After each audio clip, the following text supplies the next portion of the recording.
Today's video is brought to you by Assiniboine Downs Gaming and Event Center. And be sure to tune in to Trust the Profits Live Mondays at 8 p.m. Eastern for Monday Night Lights, hosted by Matthew DeSantis. The 2023 Belmont Stakes takes place this Saturday. It's a competitive field of 9 horses that are running farther than they ever will again in their life.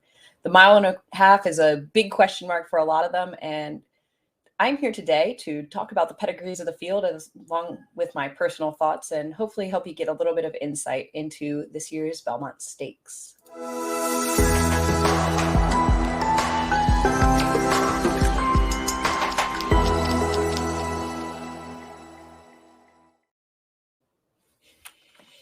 In an era where no horses are truly bred to go a mile and a half, this is a field with quite a few pedigrees that make you think they'll be just fine with the distance. There's definitely a couple that you might have a couple of question marks about, but it's really interesting to me that a lot of this field, I don't think the distance is going to be what gets them beat.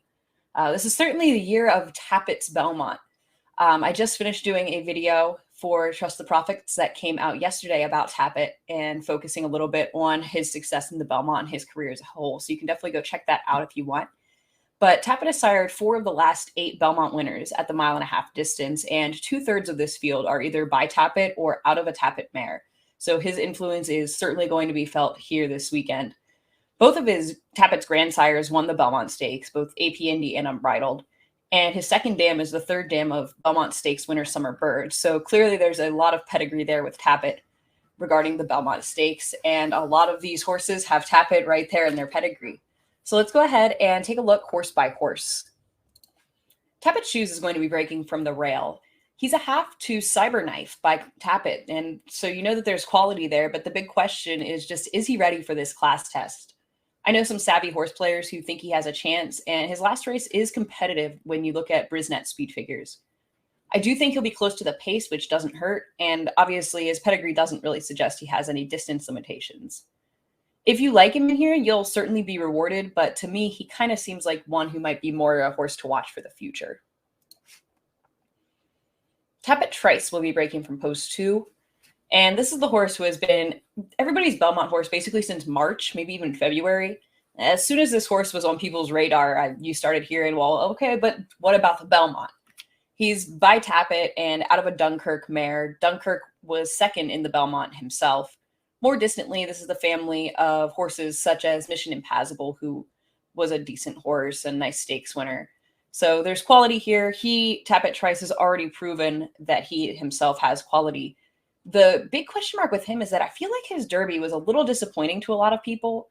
I wasn't someone who thought he was going to win, but I did think that he was going to finish a little bit better than he did. He kind of leveled off and didn't really keep coming the way he usually does. Normally his move is that grinding closing move. He doesn't really have acceleration. He just keeps coming.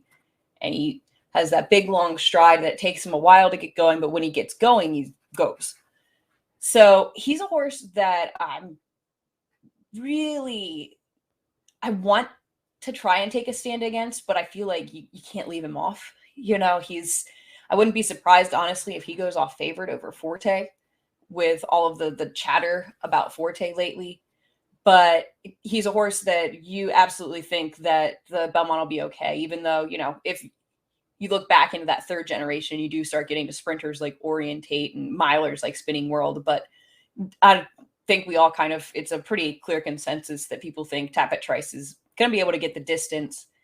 The question with Tapit Trice isn't so much the distance as is he coming in here his best? After that Derby effort, that might be a little bit of a red flag, or at least a yellow flag, a kind of, maybe take a second glance. Is this horse who's going to be probably just overbet, I think, in this spot? But he's a horse who absolutely is a win contender in here and will deserve to be one of the choices. Archangelo is the 3 horse. He's one that I personally have a lot of interest in. I did a video about him as well, which you can check out on the channel. He's really coming into his own. It seems like the big question with him is he going to bounce off of that big, tough effort that he put in the Peter Pan? He needs to keep improving. He can't, I don't think that running that race back will be enough to win it, but he needs to continue to step up. But as a son of Arrogate, you kind of think that he'll probably improve later in this 3-year-old season. As I mentioned in my video about Archangelo's pedigree, this is the immediate family of Jazzle, Rags to Riches, and Breeders' Cup Marathon winner Man of Iron, who are all out of that third dam Better Than Honor. So there's plenty of Belmont Stakes pedigree here for Archangelo. I think that he is a horse that you have to keep in mind for sure. National Treasure will be the 4 horse. And I kind of said in my Preakness video, I think that I just don't know what to make of this horse in a lot of ways. He's a tough one for me to get a read on. Matthew DeSantis discussed in his great video about the Belmont pace, how hard it is to win the Belmont Gate to Wire. Only 3 horses have done it: Datara, American Pharaoh, and Justify. I don't think that National Treasure is as good as Baffert's 2 Triple Crown winners who went wire to wire, and he'll have a lot better horses coming at him than Datara did in 2008. So I'm pretty confident with probably taking a stand against him in here. I think that his pedigree suggests that 1.5 miles might be just a touch far. Quality Road's average winning distance is 7.5 furlongs, which is pretty good. They can route, but Quality Road himself was probably not really a horse that wanted to go beyond 1.1 miles. And even though Medaglia d'Oro was second in the Belmont Stakes as a 3-year-old, I don't really love his offspring going 1.5 miles. He does have, obviously, a Breeders' Cup Turf winner in Talismanic, so clearly they can do it. But I think that with 2 horses that kind of make me go, oh, I really want to see something in order to really be confident in them getting the distance, National Treasure doesn't really have it. His dam was a 1/2 to 4 stakes winners, and none of those 9 combined stakes wins came at a distance greater than 7 furlongs. So, you know, I'm not really confident about him at the distance. I don't know if going gate to wire in the Belmont is really something that he's going to be able to do. And of course, though, having said all that, Bob Baffert got authentic to win twice at 1.25 miles. So there's a chance that everything I just said can be thrown completely out the window. Miracola will be number 5, and this is a horse that I don't really think he has a shot in here. I feel like he'll need a miracle in order to pull this off. He could be a pace factor, potentially, some people are saying, coming off of a gate to wire win. But every time he's been against stakes company and good horses, he hasn't been anywhere close to the lead. So even though his 2 wins both came gate to wire, I'm not sure that that's really what I don't know that he's going to be able to really compete with horses like National Treasure. And I think even Tapit Shoes is better than him and a little quicker early. His dam was a graded stakes placed winner, and his second dam was a graded stakes winner. He's bred on the same gun runner Tapit Cross as Red Route 1. And fun fact, he does share his female family 26 with Angel of Empire and Disarm, though via a different branch than their White Jasmine branch. But overall, I don't think there's a lot to suggest that he's going to be a contender in this race. Forte is the morning line favorite, and he'll be breaking from post position 6. I've talked before, like on my blog, how I love Forte's pedigree. This female family 1X goes back to La Troyenne, and it's a huge pedigree. I mean, Essential Quality would be a horse who in recent memory, who won the Belmont from this family. But there are just too many question marks about him, I think, to take a short price off of the 10-week layoff.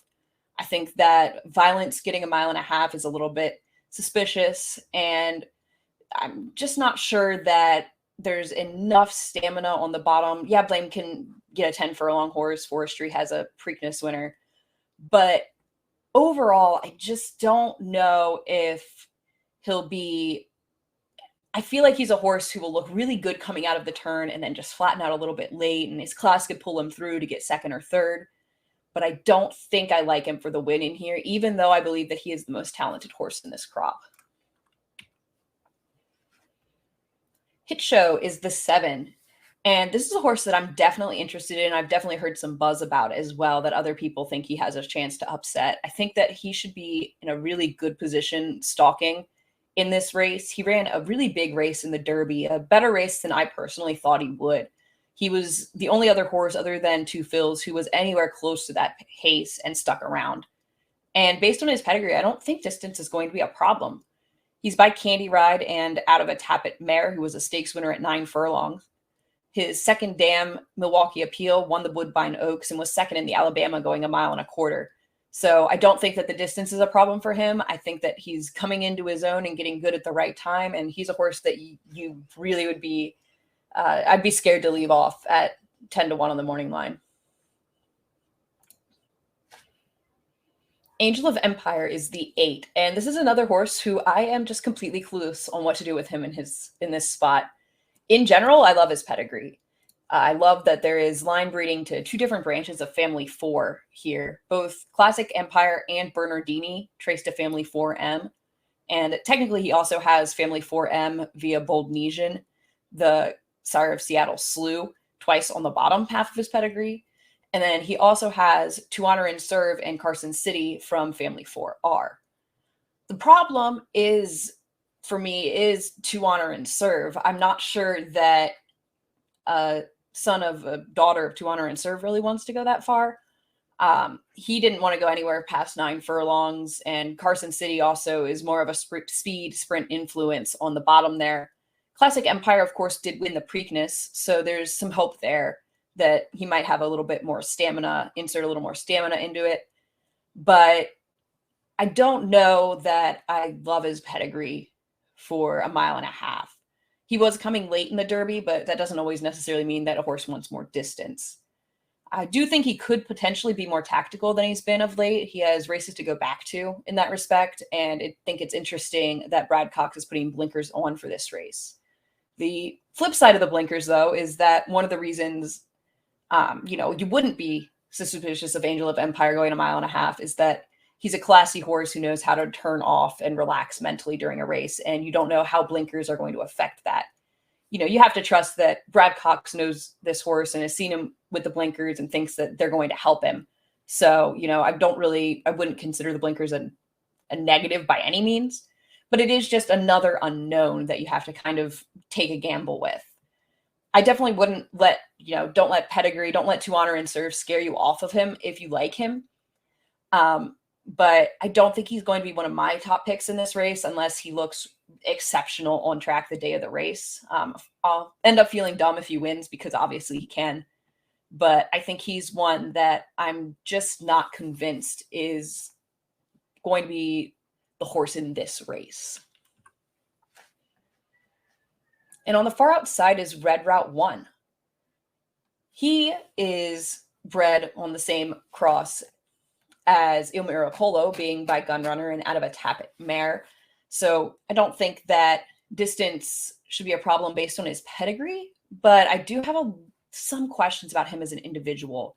I mean, again, on his pedigree, his dam is a full to untappable, and she's a half to Patio Prado, who was a Grade 1 winner at 10 furlongs and was beaten a length and is only trying going 1.5 miles. For him, the 1.5 miles might have been just a touch too far if you go back and watch that. But I don't think that it doesn't mean he can't get the distance. Others on the channel have talked about, and I agree, that I don't think this is a horse who wants more distance necessarily as a closer, as much as a horse who is pace dependent. He just wants a fast pace.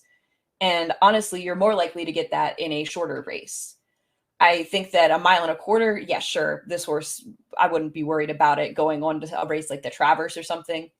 But I do wonder if 1.5 miles might compromise his late kick a little bit, because everyone's going to be tired late. He's just going to be tired from further back. He's definitely a nice horse, and he's a horse that I'm really excited. I really hope we get to see him as a 4-year-old, but I think I'm comfortable leaving him out of the exacta here. So that's the field for the Belmont Stakes and a quick look at each of their pedigrees. Overall, there really aren't a lot of horses I have major question marks about. A little bit on Forte, a little bit on National Treasure, and probably, I'm not, like I said, I'm not certain about Angel of Empire with To Honor and Serve on the bottom. And Red Route 1, just as a horse, I'm not sure that 1.5 miles is going to do his running style any favors. But overall, there's no horses in here who I feel can confidently say, no, this horse is going to get too tired.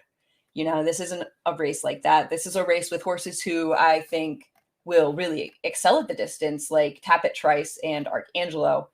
but it's a really fascinating betting race, and I'm really excited. I could make a case for 2/3 of the field or more if I really tried in this race. So it should be a really great betting event. And if you have a strong opinion, no matter what, even if it's on the favorite, you're going to be rewarded.